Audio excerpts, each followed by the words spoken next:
Pablo, siervo de Jesucristo, llamado a ser apóstol, apartado para el Evangelio de Dios. Romanos 1:1 hemos visto, entonces, que el apóstol aquí, como probablemente diré muchas veces, está presionando en un espacio muy pequeño el gran contenido de su Evangelio. Es incluso una sinopsis comprimida, si quieres. Pero eso hace que sea doblemente importante que veamos algo, en cualquier caso, de este contenido que él pone en tan pocas palabras y, por lo tanto, lo mejor que podemos hacer, es simplemente mirar las palabras mismas. Ha sido apartado, dice, para el Evangelio de Dios.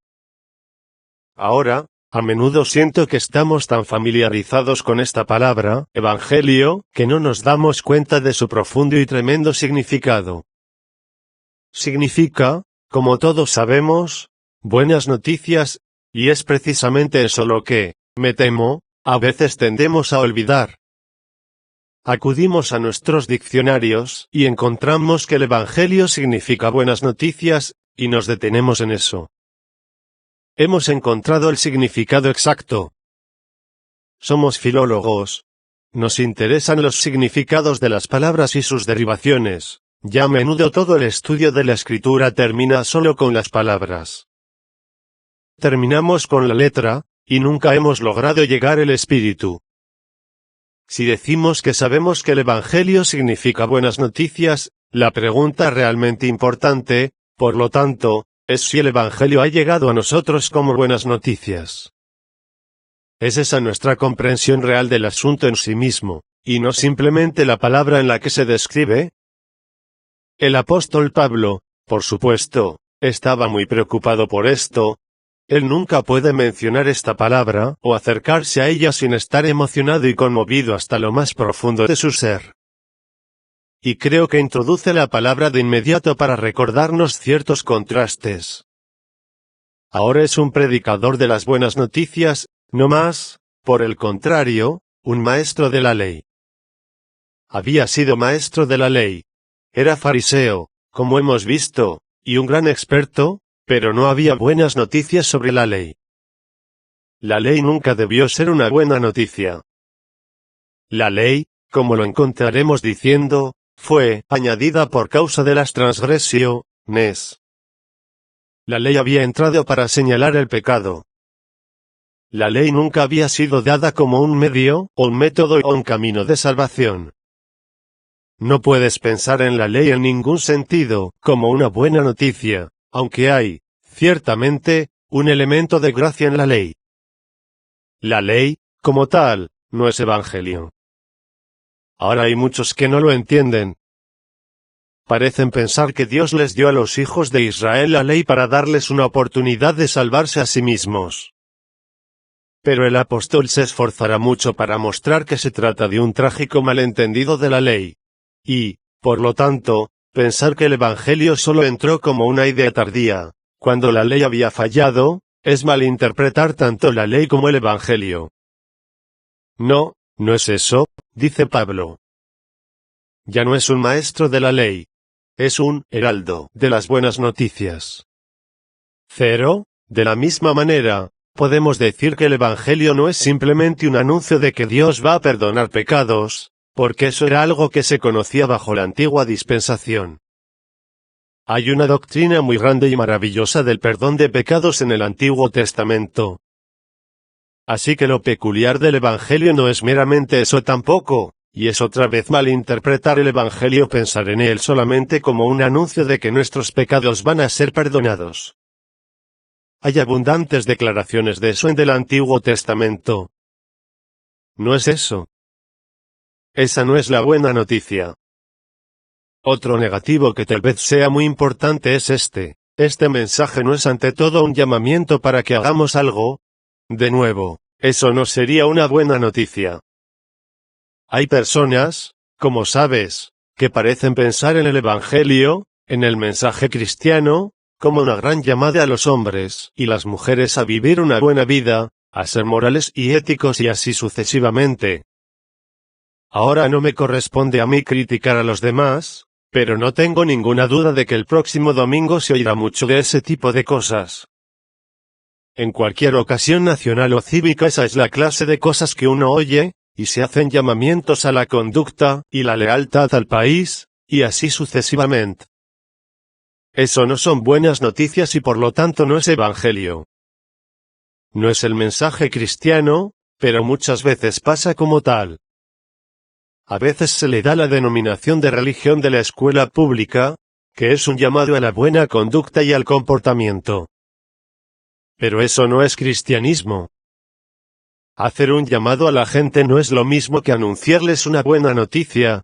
Tampoco es una buena noticia simplemente decirle a la gente que deben ser mejores, y que deben hacer un gran esfuerzo en esa dirección. De hecho, es casi exactamente lo contrario. Pero Pablo dice que es un heraldo del Evangelio. Se le ha exhortado a dar buenas noticias. Entonces, ¿qué es esto? Bueno, obviamente es algo muy especial y, por supuesto, el apóstol continúa más tarde diciéndonos exactamente lo que es. Él nos da una pista de ello inmediatamente aquí. Es algo concerniente al Hijo de Dios. De hecho, es algo que concierne a Dios mismo y a lo que Él ha hecho. Repito, no se trata ante todo de un llamamiento para que hagamos algo.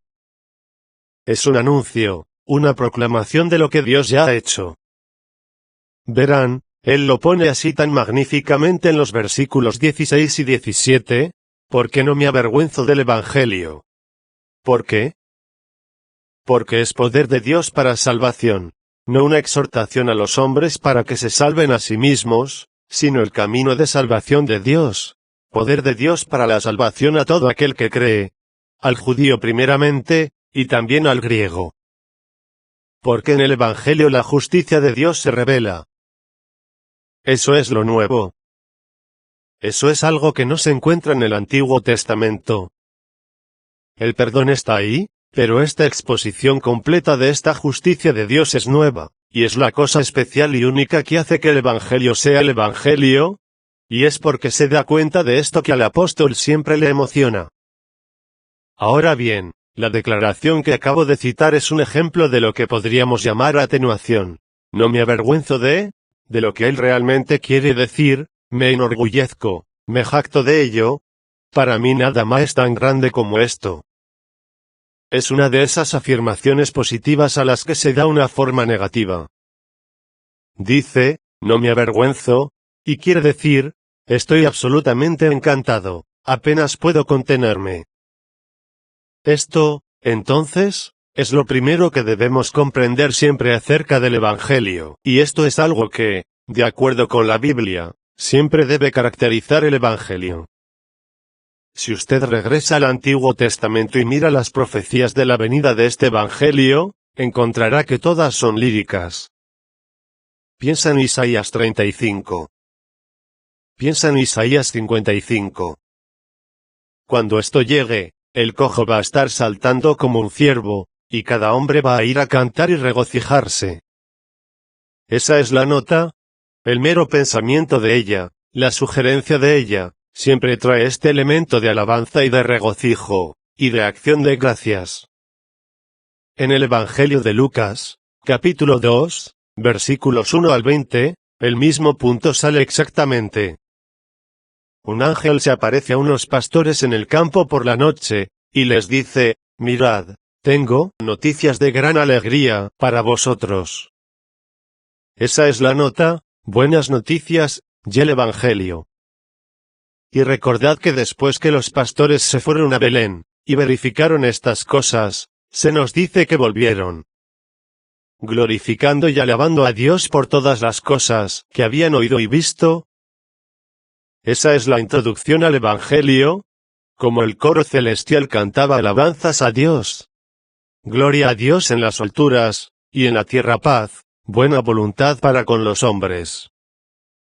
Esto, por lo tanto, es obviamente algo que es vital, y una parte esencial del Evangelio.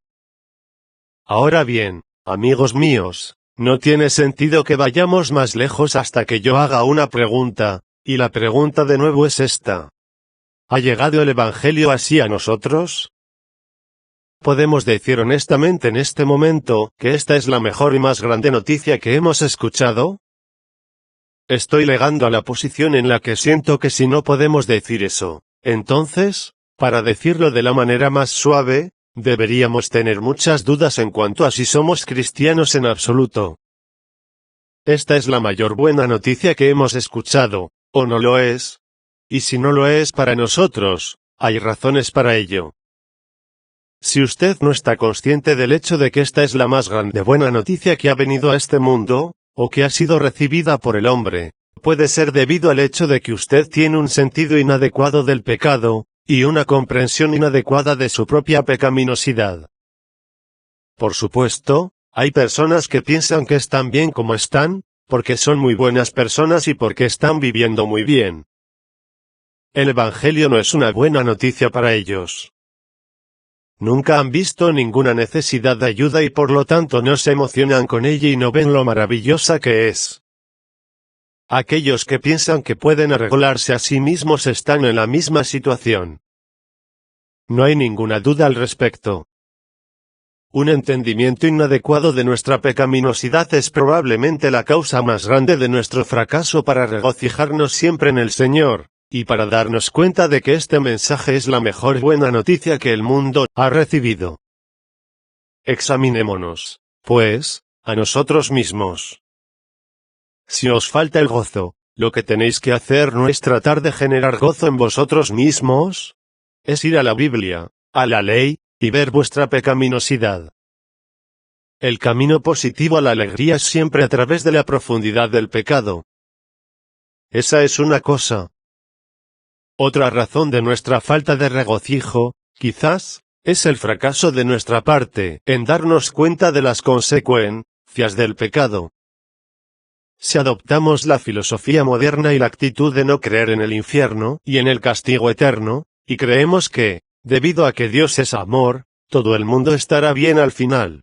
Si creemos que después de la muerte nuestras almas son aniquiladas y desaparecen de la existencia después de una imposición limitada de castigo, que misericordiosamente llega a su fin, y que todo el asunto es condicional, bueno, debemos ver que, al restarle importancia a nuestra creencia en el castigo del pecado, estamos restándole méritos a las buenas noticias del Evangelio.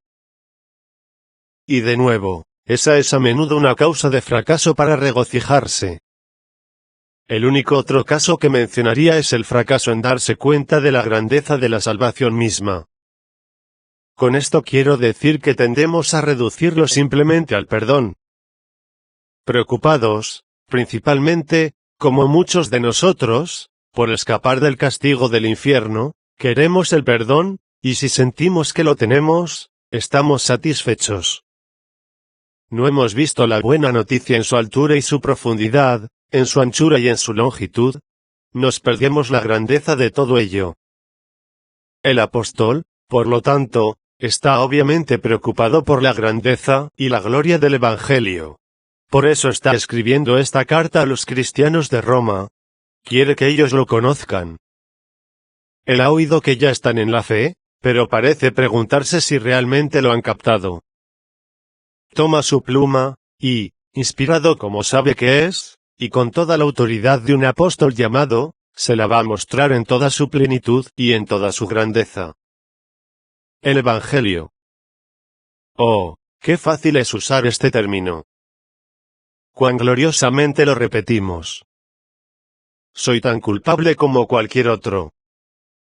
Debería ser imposible para nosotros usar la palabra Evangelio sin estallar, por así decirlo, en un himno de alabanza y acción de gracias. Buenas noticias de Dios, ese es el Evangelio. Y eso me lleva a lo más importante de todo, el Evangelio de Dios. En otras palabras, es lo que Dios ha hecho con el hombre, y de su salvación. Y es por eso, por supuesto, que es bastante único y bastante nuevo. No voy a escribiros, dice el apóstol, sobre alguna filosofía humana. No voy a daros mis propias ideas sobre cómo debe ser vivida la vida. No voy a deciros lo que el hombre tiene que hacer. Voy a deciros lo que Dios ha hecho. Ese cero es todo. Las buenas noticias de Dios. Ahora bien, esta descripción aquí, esta definición de Cilitos Evangelio, creo que estarán de acuerdo, es muy sorprendente. Hay otras descripciones del Evangelio dadas en el Nuevo Testamento.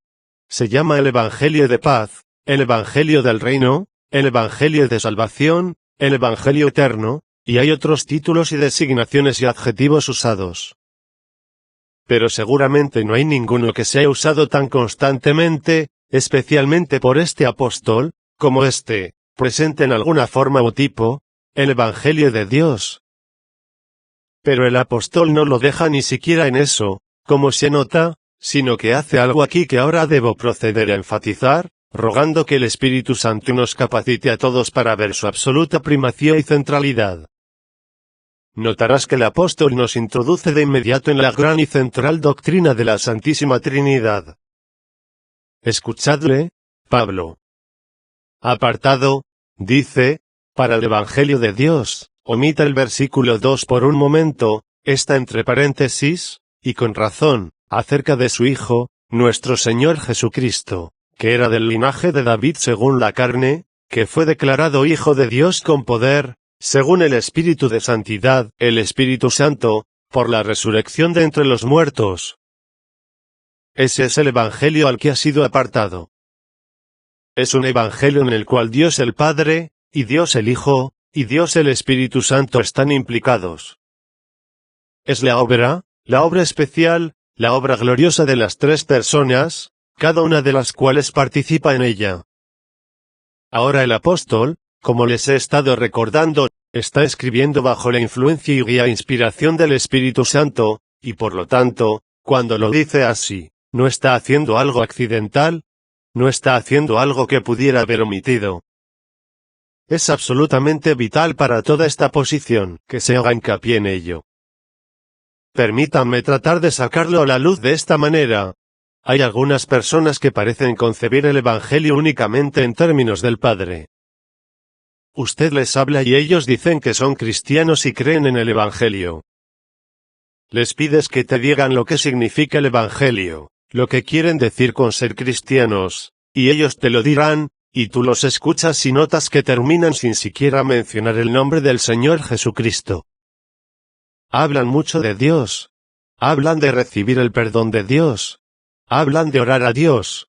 Hablan de ser guiados por Dios, y así sucesivamente. Pero toda su charla termina sin mencionar el nombre del Hijo como cristianos. Parecen tener una especie de cristianismo aparte del Hijo. Y sin embargo se consideran a sí mismos. Ahora bien, este ha sido siempre el peligro peculiar de las personas, que son místicos naturales. Los místicos no solo creen en Dios. Ellos creen, que es posible llegar a un conocimiento completo de Dios, a una experiencia directa de Dios. Eso está bien. Pero el problema con los místicos en general es que, pensando que eso es posible, continúan buscándolo sin el Señor Jesucristo en absoluto. Toman sus manuales de misticismo, y pasan por la noche oscura del alma, y así sucesivamente hasta llegar a la etapa final de la contemplación. Es un peligro constante para los místicos. Dicen que lo que tienes que hacer es volverte y examinarte, y mirar dentro de ti mismo que Dios está en ti. Hay muchos libros que han enseñado esto. Algunos de ellos han sido muy populares.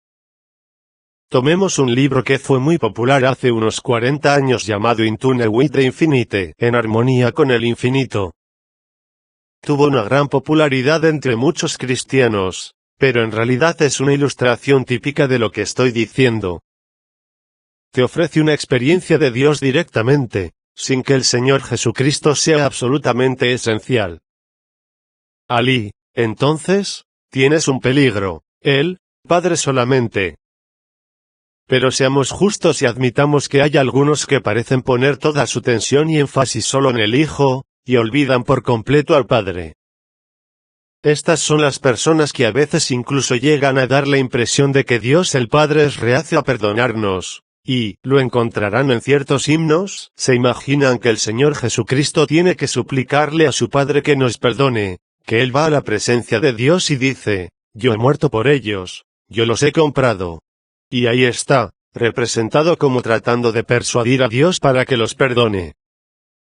Para ellos, todo el cristianismo está en el Hijo solamente, y el Padre es alguien que no ha tomado parte en él y que, de hecho, parece casi reacio a escuchar las súplicas de su Hijo. Ese es el segundo peligro. Luego, por supuesto, está el tercero, que tiende a poner todo su énfasis en el Espíritu Santo. ¿No es asombroso lo listos que estamos todos para descarriarnos y caer en el error? ¿No es nuestro único consuelo que seamos su obra, y que el que ha comenzado la buena obra en nosotros la perfeccionar? Si Él no continuara con su obra en nosotros, todos nos descarriaríamos en algún lugar u otro, como, por ejemplo, aquí, algunos, el Padre solamente, otros el Hijo solamente, otros el Espíritu Santo solamente. El último grupo, de nuevo, quiere experiencias o poder, y por lo tanto van instintivamente a esta doctrina del Espíritu Santo. Este es un peligro muy sutil. No sé si esta es una ocasión, quizás, para confesiones personales, pero soy muy consciente de este tercer peligro, porque una vez yo mismo pasé una cierta cantidad de tiempo en él. En otras palabras, puedes estar interesado en la doctrina de la regeneración, sin ver la absoluta necesidad de la expiación. Y hay muchas ilustraciones de eso en este país hoy en día. Hay personas que pueden hablar correcta y sólidamente sobre el nuevo nacimiento, ser nacido de nuevo, la regeneración, la vida de Dios, pero no creen en la expiación. Son conscientes de la necesidad de una nueva vida, y de un nuevo poder, y ven que se les ofrece. Sí, pero van directamente allí, pasan por alto la cruz. Hay personas que hablan de estar en contacto con el Cristo vivo a través del Espíritu, que de nuevo pasan por alto el Calvario por completo, y no ven ninguna expiación sustitutiva. Es un peligro muy sutil. Pues bien, es asunto mío recordarles que existen esos tres posibles errores y peligros, que nos llevarían por mal camino a menos que seamos muy cuidadosos. Cada uno de ellos está equivocado, pero cada uno de ellos tiene un mínimo de verdad, y eso es lo que los hace peligrosos. No hay nada más peligroso que exagerar una parte de la verdad en toda la verdad. Lo que estos tres dicen es bastante correcto en cuanto a lo que dicen, pero dejan fuera otras partes, que son igualmente vitales y esenciales, pues la enseñanza de la Escritura es, como vemos aquí, que la salvación es la obra de las tres personas en la Santísima Trinidad. Es principalmente la del Padre, el Evangelio de Dios concerniente a su Hijo. El Padre primero. Es el plan del Padre, es el propósito del Padre, es el Padre quien lo inicia. Es el Padre quien dio la primera promesa concerniente a Adán y Eva en el jardín del Edén, y debemos ser claros al respecto. No debemos seguir considerando lo que el Hijo ha hecho, lo que el Espíritu Santo ha hecho y sigue haciendo, hasta que no tengamos absolutamente claro la primacía del Padre, y el origen de todo esto en el Padre mismo. ¿No es increíble que podamos olvidarlo? Si hay un versículo en la Biblia que todos conocen, es Juan 3:16, y Juan 3:16 dice esto, porque de tal manera amó Dios al mundo, que ha dado, Dios el Padre dio, a su Hijo unigénito. ¿Te das cuenta del orden? Es Dios quien lo ha hecho. Es Dios quien lo ha iniciado todo. Él es el promotor, por así decirlo, y el impulsor de todo esto, Dios el Padre. El Señor Jesucristo mismo siempre se esforzó mucho por enfatizar esto. Leed particularmente el Evangelio de Juan, y mirad esto, y le encontraréis diciendo una y otra vez, las palabras que yo os hablo, no las hablo por mi propia cuenta, sino que el Padre que mora en mí, Él hace las obras. Son las obras del Padre. Ese es su énfasis constante. Si quieres que todo quede perfectamente resumido, basta con que vayas al capítulo 17 del Evangelio de Juan, donde nuestro Señor, en su oración sumo sacerdotal, dice, Padre, ¿he acabado la obra que me diste que hiciese? Él fue enviado por el Padre, se le dio la obra por el Padre. Él fue sostenido y capacitado para hacerlo por el Espíritu Santo, pero fue el Padre quien lo envió. ¿Fue el Padre quien prescribió la obra? ¿Fue el Padre quien le dio el pueblo? Es siempre lo que el Padre ha hecho. Él vino a glorificar al Padre. Padre, dice, te he glorificado en la tierra. Era el centro entero de su vida, la gloria del Padre en la obra que su Padre le había dado que hiciera. Y, por supuesto, usted encontrará ese énfasis en todas partes en las epístolas de este apóstol Pablo. ¿Qué es el Evangelio? Es esto: Dios estaba en Cristo reconciliando consigo mismo al mundo. Al que no conoció pecado, Dios, por nosotros lo hizo pecado. Pero cuando vino el cumplimiento del tiempo, Dios envió a su Hijo, nacido de mujer, nacido bajo la ley. Podría seguir citando a Pablo con mucha extensión, pero siempre hay un énfasis en Dios el Padre. Y sin embargo esto es olvidado por muchos. Son cristocéntricos, si se me permite decirlo, y se olvidan del Padre mismo de quien todo viene. Lo encontrarás en sus oraciones. Ellos siempre oran al Señor Jesús, no al Padre. Están enteramente centrados en el Hijo. Pero esto, amigos míos, está mal si le ponéis a Él en el centro, porque Él no es el centro. El centro es el Padre. ¿Ustedes recuerdan cómo lo dice el apóstol Pedro? Él dice, Cristo sufrió por los pecados. ¿Por qué razón? Pues bien, para llevarnos a Dios, al Padre. El propósito de la obra del Hijo es llevarnos a Dios el Padre.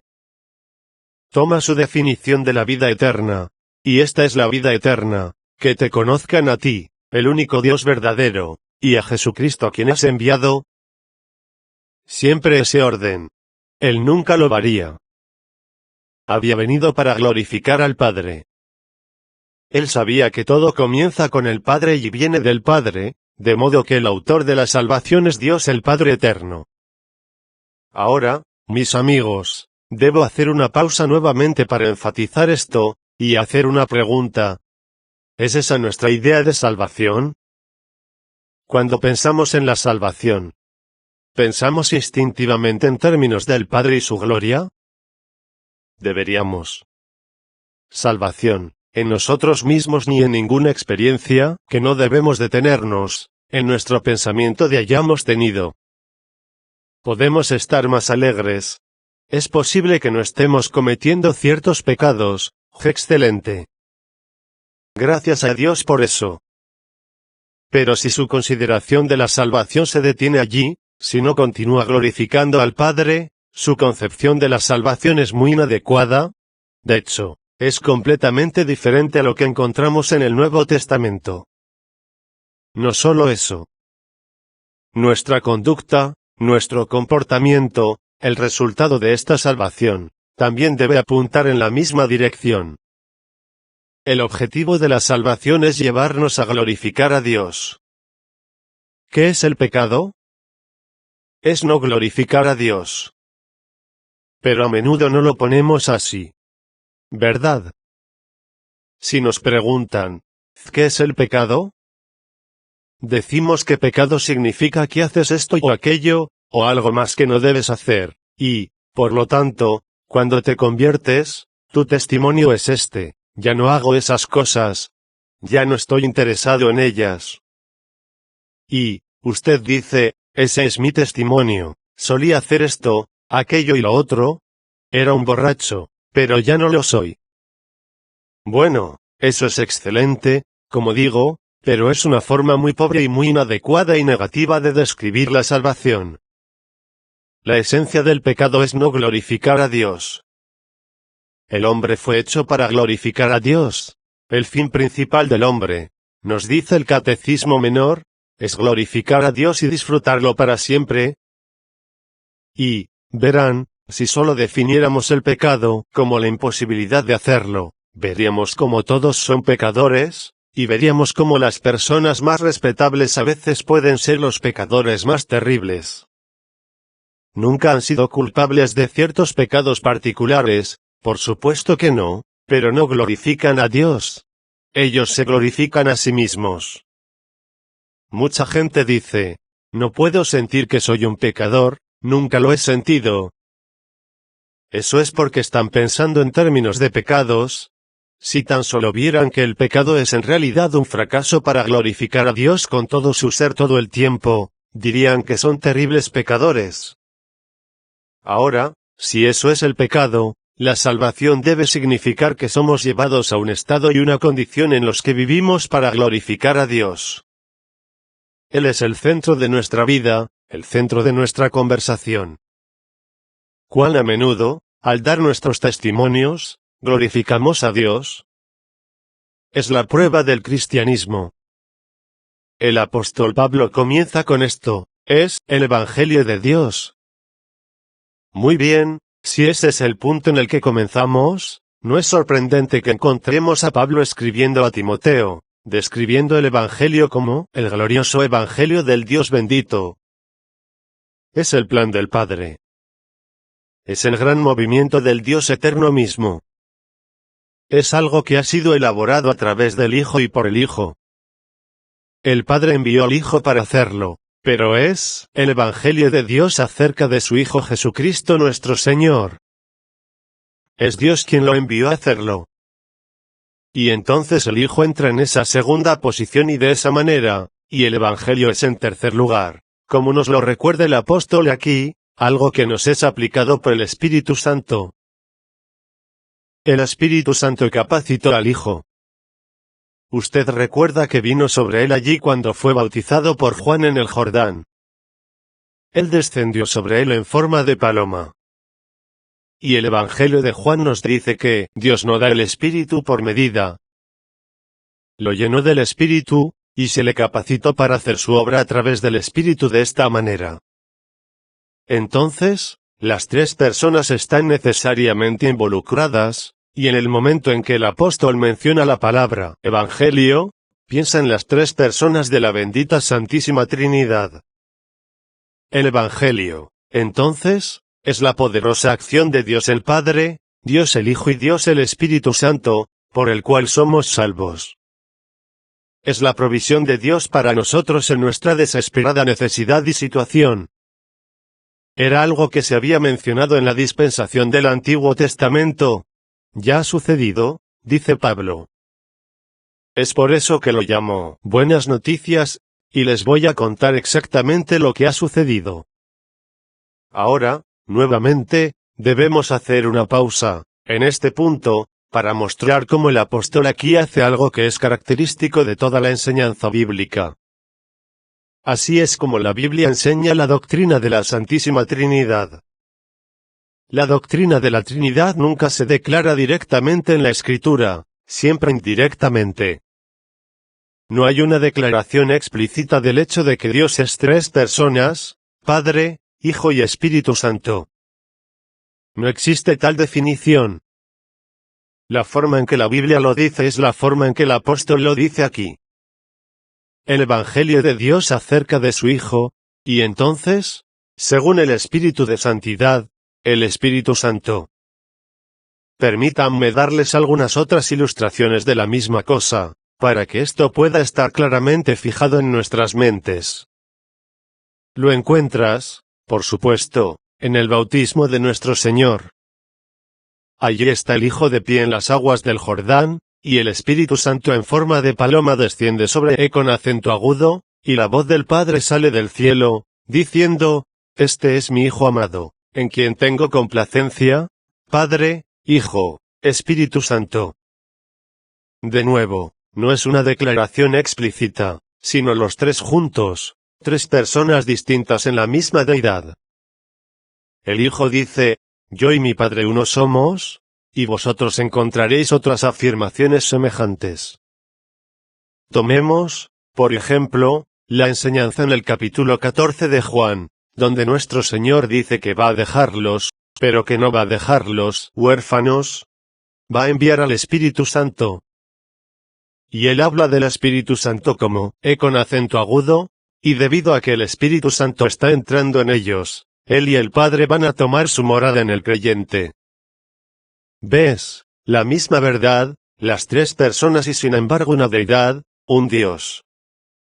Así es como la Biblia enseña esta doctrina.